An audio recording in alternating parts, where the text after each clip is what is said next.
आज पुनः हम ध्यान की ओर चैनल में उपस्थित हैं, कुछ नई सामग्री लेके। इसमें आप लोगों का बहुत बहुत स्वागत है।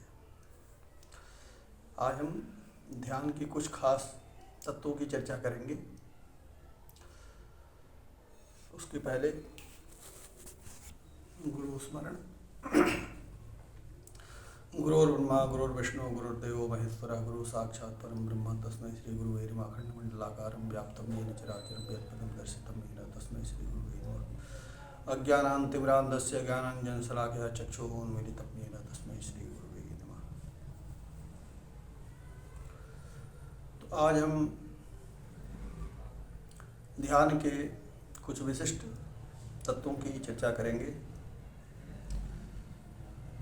जो प्राथमिक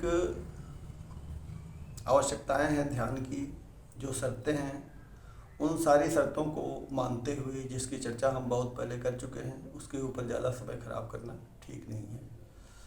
आगे की चर्चा करते हैं, आगे के स्टेज की चर्चा करते हैं कि ध्यान के कुछ लेवल हैं। पहला लेवल है शरीर की साधना, शरीर को साधना, शरीर को नियंत्रण में करना, शरीर को स्थिर करना। दूसरा है मन को स्थिर करना, मन को शांत करना, मन को निर्विचार करना। तीसरा लेवल है हृदय पक्ष, जिसमें भाव उठते हैं। कभी क्रोध का भाव उठ गया, कभी प्रेम का भाव उठ गया, कभी करुणा का भाव उठ गया, कभी घृणा का भाव उठ गया। तो उन भावों से भी हम ऊपर आए। तो हमने भाव को छोड़ना है। फिर हम आत्म भाव में आते हैं। चौथा भाव आत्म भाव है,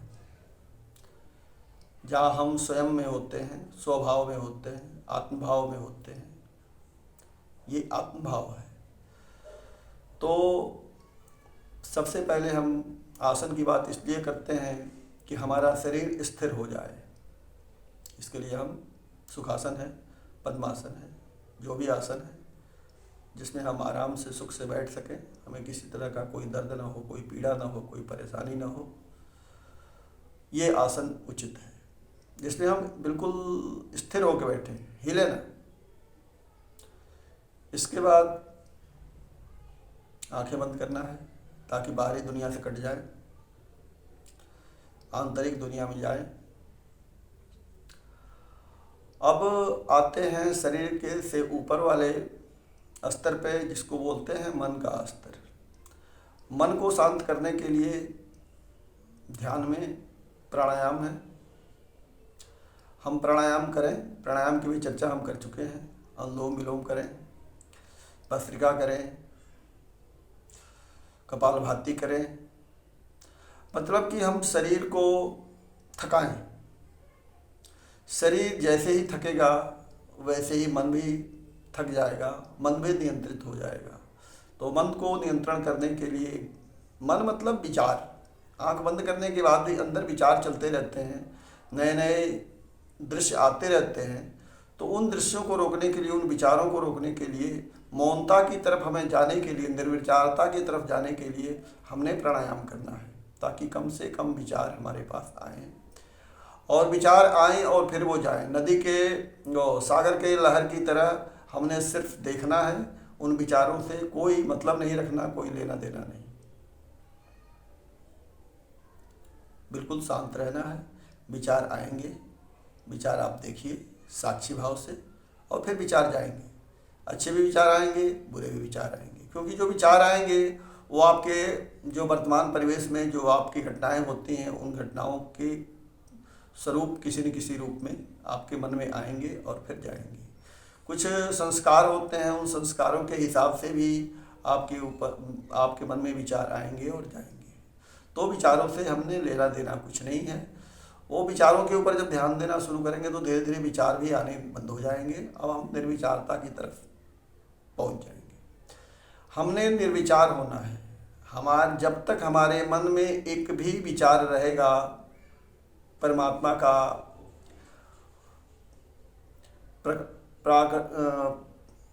परमात्मा की उपस्थिति नहीं होगी, ध्यान नहीं घटेगा, परमात्मा का प्राकट्य नहीं होगा। यह सत्य है, परम सत्य है। हमने अंदर मौन रहने हैं, बाहर से तो मौन है ही, बाहर से हम मौन हैं, अंदर भी मौन रहना है। अंदर किसी तरह का कोई विचार नहीं चलना चाहिए, कोई बातचीत अंदर नहीं होनी चाहिए, बिल्कुल मौन। सांसों पे अपना ध्यान, जब भी विचार आए श्वासों पे अपना ध्यान दें। श्वास आ रहा है, श्वास जा रहा है, श्वास आ रहा है, श्वास जा रहा है। श्वासों पर ध्यान देते देते हमने नाद सुनाई देने लग जाएगा। फिर हमने नाद के ऊपर ध्यान देना है कि हमारे जो नाद कान से सुनाई दे रहा है, ब्रह्मांड की जो ध्वनि है, जो ओंकार की ध्वनि है, जो नाद है, जो झिंगुर की आवाज़ है, वो ब्रह्मनाद उसको बोलते हैं। तो उस नाद को सुनना है। पहले वो तेजी से सुनाई देगा, फिर धीरे धीरे धीरे जैसे जैसे हम अंतर्मन की तरफ बढ़ेंगे, अंतरतम की तरफ बढ़ेंगे, वैसे वैसे वो ध्वनि शांत होती जाएगी और प्रकाश की स्थिति बढ़ती जाएगी। नाद शांत होगा और प्रकाश बढ़ेगा। फिर उस परम प्रकाश की स्थिति में हमने आगे बढ़ना है और बिल्कुल शून्य हो जाना है। हमने शून्यता की तरफ चलना है, बिल्कुल शून्य हो जाना है। शरीर से हम शून्य हो गए, मन से शून्य हो गए, हृदय के विचारों से भी शून्य हो गए। अब हमारे पास कोई भावना नहीं है। फिर हम शून्य में प्रवेश कर गए और शून्य में प्रवेश करते ही परमात्मा का प्राकट्यकरण होगा, परमात्मा की उपस्थिति होगी, ध्यान घटेगा। और जब ध्यान घटेगा तो हमारे पास दो तत्व विराजमान होंगे, एक नाद और एक आलोक प्रकाश। अब हमने नाद की तरफ से प्रकाश की तरफ चलना है और प्रकाश की तरफ चलते चलते चलते चलते अपने आप को बिल्कुल छोड़ देना है। ध्यान मतलब हम बैठे हैं, ध्यान में कुछ नहीं कर रहे, न सोच रहे हैं, न विचार रहे हैं, न कुछ देख रहे हैं, न कुछ सुन रहे हैं, सिर्फ जगे हैं। जैसे नींद में हम सो जाते हैं वैसे ही ध्यान में हमने जगना है, अवेयरनेस। और अंतराकाश को निहारना है, ढूंढना नहीं, सिर्फ देखना है। देखने में और ढूंढने में फ़र्क है। ढूंढने में हम किसी बिंदु पर ध्यान टिकाते हैं और फिर उसको ढूंढते हैं। जैसे आकाश में पर्टिकुलर किसी तारे के ऊपर हमारा ध्यान होता है, हमारा फोकस होता है, तो हम कहते हैं फलाना तारा जो थोड़ा ज़्यादा चमकदार और बड़ा दिखाई देता है, हम उस पर फोकस करते हैं। लेकिन हमने ध्यान में अंतराकाश में सिर्फ सारे तारों को एक साथ देखना है, समग्रता के साथ देखना है। किसी एक पर्टिकुलर किसी तारे को, किसी बिंदु को नहीं देखना है। इस बात का विशेष ध्यान रखना है कि पर्टिकुलर किसी केंद्र पर केंद्रित नहीं होना है। जो होना है हो रहा है। जैसे हम बैठे हैं और चलचित्र में सिनेमा चल रहा है, वो सीन आ रहे हैं जा रहे हैं, आ रहे हैं जा रहे हैं, चुपचाप हम बैठे हुए दृष्टा हैं, देख रहे हैं। वैसे ही हमने कुछ करना ही नहीं, हमने तो सिर्फ देखना है कि क्या क्या देखा, क्या क्या हमारी मेमोरी में आया। लेकिन एक स्टेज है शून्यता का, जब हम मौन हो जाते हैं अंदर से और जब शून्य हो जाते हैं तो ध्यान घट जाता है। ध्यान घट जाता है मतलब क्या हुआ? इसका मतलब क्या है कि हमें आलोक दिखाई देने लगता है, नाद सुनाई देने लगता है। इसी में एक विषय आता है निरति और सुरति, जिसको सुमिरन कहते हैं। हमारे शब्द मार्गी संत जो हैं सुमिरन पर बहुत ज़्यादा ध्यान देते हैं। सुमिरन का मतलब हम साधारण अर्थ में ये लेते हैं कि परमात्मा के नाम का जप, उसको हम सुमिरन बोलते हैं। जैसे राधा स्वामी में कहते हैं 2.5 घंटे सुमिरन करो। सुमिरन का मतलब परमात्मा के नाम का जप नहीं है, बाहर से जप नहीं है, अंदर से जप है। जो नाद सुनाई देता है वो परमात्मा का के नाम का की ध्वनि है, जो हमने अंदर अपने कानों से सुनना है। और जो आलोक दिखाई देता है वो परमात्मा का स्वरूप है, हमारे आत्मा का स्वरूप है। तो इसमें दो शब्द हैं, एक निरति है, एक सुरति है। निरति और सुरति मिलकर सुमिरन बनता है, और इन सबको मिला के कहते हैं शब्द साधना। शब्द साधना के अंदर सुमिरन है। सुमिरन के अंदर दो तत्व हैं, एक निरति है और एक सुरति है। निरति का मतलब है कि हम प्रकाश को देख रहे हैं अंतराकाश में। सुरति का मतलब है कि हम नाद को सुन रहे हैं। बस हमने करना ही यही है, ध्यान में नाद को सुनना है और आलोक को देखना है। अगर कोई विचार आ गया तो हमने नाद को ध्यान देना है। अगर नाद थोड़ा कम सुनाई देने लग गया तो फिर वही आते हुए श्वास को देखना है, जाते हुए श्वास को देखना है, और हमने शून्य हो जाना है। शून्य ही परमात्मा है, शून्य ही आत्मा है। इसीलिए ईशावास्य उपनिषद में कहा, ईशावास्य इदम सर्वम यत् किंचित जगत्याम जगत तेन त्यक्तेन भुंजीथा मा गृधः कस्यचित् धनम्। ये जो भी बाहर और अंदर दिखाई दे रहा है, ये सब ईश्वर का स्वरूप है। जो प्रकृति है ईश्वर की स्थूल स्वरूप है, जो ईश्वर तत्व है वो सूक्ष्म स्वरूप है, जो हमारे ध्यान में दिखाई देता है। इसके लिए उपनिषदों में एक मंत्र और आता है कि पूर्णमदः पूर्णमिदं पूर्णात् पूर्णमुदच्यते पूर्णस्य पूर्णमादाय पूर्णमेवावशिष्यते। यही शून्य है। परमात्मा पूर्ण है शून्यावस्था में, हम भी पूर्ण हैं आत्मावस्था में। पूर्णमदः वह पूर्ण है, पूर्णमिदं, इदम मतलब मैं, हम भी पूर्ण हैं और परमात्मा भी पूर्ण है। पूर्णमदः पूर्णमिदं पूर्णात् पूर्णमुदच्यते, परमात्मा से ही ये आत्मा निकली, इसलिए पूर्णात् पूर्णमुदच्यते पूर्णस्य पूर्णमादाय पूर्णमेवावशिष्यते। पूर्ण में से अगर पूर्ण निकाल दिया जाए तो पूर्ण ही शेष बचता है। तो हमने शून्य की साधना करनी है। गौतम बुद्ध ने भी परमात्मा को राम के नाम से, कृष्ण के नाम से, किसी ईश्वर के नाम से, ओंकार के नाम से साधना नहीं की। उन्होंने परमात्मा को शून्य माना, शून्य की साधना की। तो हमने शून्य होना है, शून्य की साधना करनी है, क्योंकि ओंकार शून्य है और उसी ओंकार से सृष्टि पैदा हुई है, सृष्टि का पालन होता है और सृष्टि विलय होती है। तो जो ओंकार ध्वनि है वो हमारे कानों से सुनाई देता है, मतलब हमारे अंदर वही अस्तित्व है जो हमारे बाहर है। यत् पिंडे तद ब्रह्मांडे। तो हमने शून्य हो जाना है। जितना जल्दी हम अपने आप को शून्यता में लाएंगे, मौन होंगे, शून्यता होगी, उतनी ही जल्दी ध्यान हमारा घटेगा। और एक बार हमारा ध्यान घट गया और एक बार हम अंतराकाश में अंदर की तरफ चल दिए तो हमने बाहर से कोई लेना देना है ही नहीं, क्योंकि हमने अकेले रहने का अभ्यास करना है। हम इस शरीर के प्राप्त करने से पहले भी अकेले थे, इस संसार में भी हम अकेले ही हैं, और मृत्यु के उपरांत भी हमें अकेले ही रहना है। तो हमने अकेले की साधना करनी है, हमने अकेले में रहना है, एकांतवास करना है, एकांत के हिसाब से जीना है। बेशक हम अपने परिवार में जीते हैं, संसार में जीते हैं, लेकिन जो भी जीते हैं ये नाते रिश्ते हैं कहने के लिए, सब क्षणिक हैं, क्षणभंगुर हैं और समाप्त हो जाने हैं। हम अकेले हैं और हम अकेले रहने की प्रैक्टिस करें। जो मेडिटेशन है, जो ध्यान है, वो हमें अकेले रहने की जो शिक्षा है वो देता है, अवस्था है वो बताता है। तो हमने एकांत में रहना है, अकेले में रहना है, और अकेले अपने आप के अंदर रहना है, अपने स्व में रहना है, अपने आत्मभाव में रहना है, अपने स्वभाव में रहना है। इसके लिए हमने ध्यान करना है, और ध्यान समाधि का पूर्वार्ध है और समाधि उत्तरार्ध है। ध्यान की प्रगाढ़ता होती जाएगी, ध्यान में मैच्योरिटी आती जाएगी, फिर धीरे धीरे धीरे धीरे धीरे धीरे हम समाधि की तरफ अग्रसर होंगे और हम पूर्ण समाधि की तरफ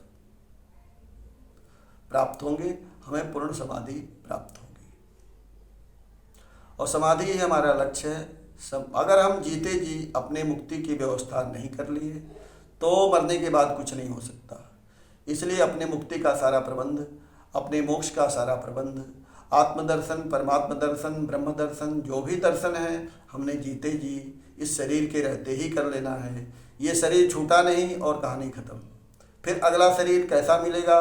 पशु का मिलेगा, पक्षी का मिलेगा, किसका मिलेगा? छोटा मिलेगा, बड़ा मिलेगा, दूल्हा मिलेगा, लंगड़ा मिलेगा, आदमी का मिलेगा, देवता का मिलेगा, यक्ष का मिलेगा, गंधर्व का मिलेगा, किन्नर का मिलेगा, कौन जानता है।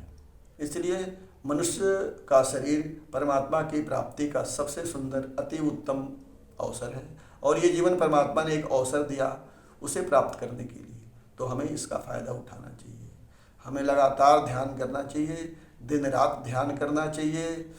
सोने के समय भी हमें ध्यान करते हुए सोना चाहिए और आंखें खोलने से पहले, मैंने पिछले वीडियो में भी बता रखा है कि हमने आंखें खोलने से पहले आंखें बंद में ही उठ के बैठ जाना चाहिए और अंदर जो स्वरूप है, जो आत्मा का स्वरूप है, उसका ध्यान करना चाहिए। नींद के बाद जब हम उठते हैं तो ध्यान हमारा बड़े आसानी से हो जाता है। उसी स्थिति को प्राप्त करने के लिए जागृत अवस्था में जब हम ध्यान करते हैं तो कम से कम 40 मिनट लगते हैं। तो नींद की अवस्था के अंदर जो ध्यान की स्थिति है वो हम प्राप्त करते हैं 40 मिनट बाद, तब तक शरीर थक जाता है। तो जब ध्यान में बैठें पूरे शरीर को छोड़ दें, पूरा शरीर छोड़ें, पूरा मन छोड़ें, पूरा हृदय छोड़ें, पूरे भाव छोड़ें, सब कुछ छोड़ दें, पूरा अहंकार छोड़ दें, क्योंकि आप वही हो जो परमात्मा है। परमात्मा ही तो हो आप अलग नहीं हो। ना आत्मा परमात्मा से अलग है, ना परमात्मा आत्मा से अलग है, दोनों एक ही तत्व हैं। मछली के बाहर भी पानी है, मछली के अंदर भी पानी है, हम परमात्मा तत्व में ही हैं। इसलिए हमने ये भावना निकाल देनी है और हमने बड़े ध्यान से अपने आप को छोड़ना है। अपने आप को बिल्कुल छोड़ते छोड़ते छोड़ते सब कुछ छोड़ के और सिर्फ आत्मभाव में स्थित होना है, स्वभाव में स्थित होना है, शून्यता को प्राप्त करना है।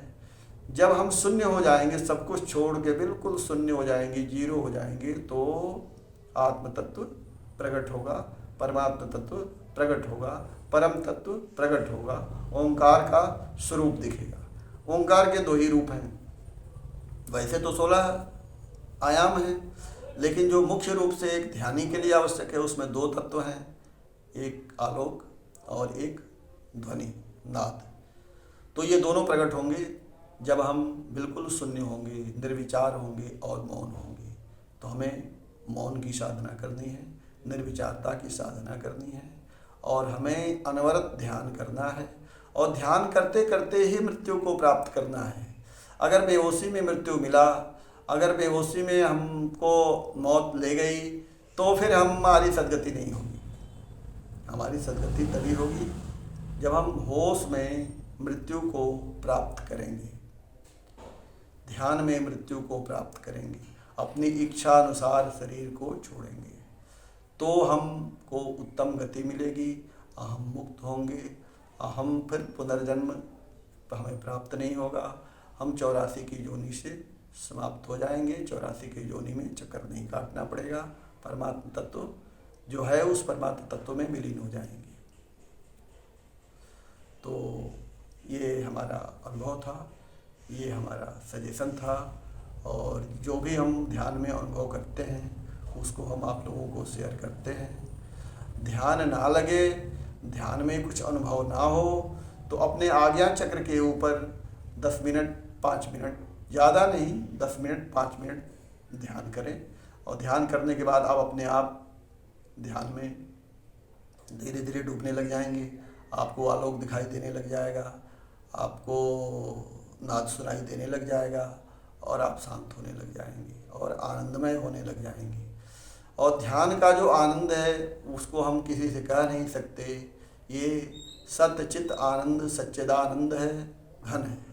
सच्चिदानंद घन परमात्मा का नाम इसलिए है कि वो आनंद की बरसात लगातार हो रही है, आनंद की, परमानंद की बरसात, ब्रह्मानंद की बरसात लगातार हो रही है।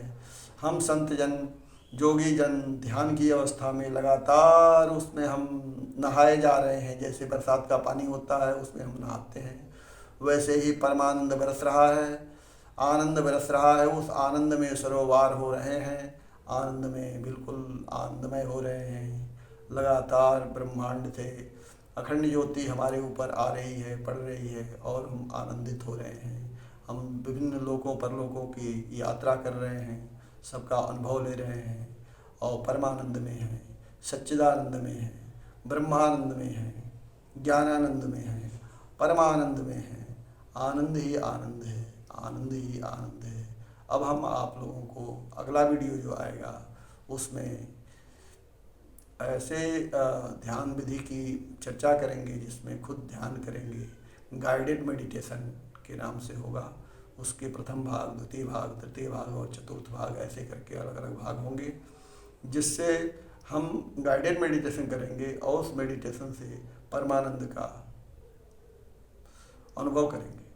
बस ये वीडियो मैं आज यहीं ख़त्म करता हूँ। श्री गुरुदेव शरणम, श्री गुरुदेव शरणम। हरि ओम तत्सत, हरि ओम तत्सत, हरि ओम।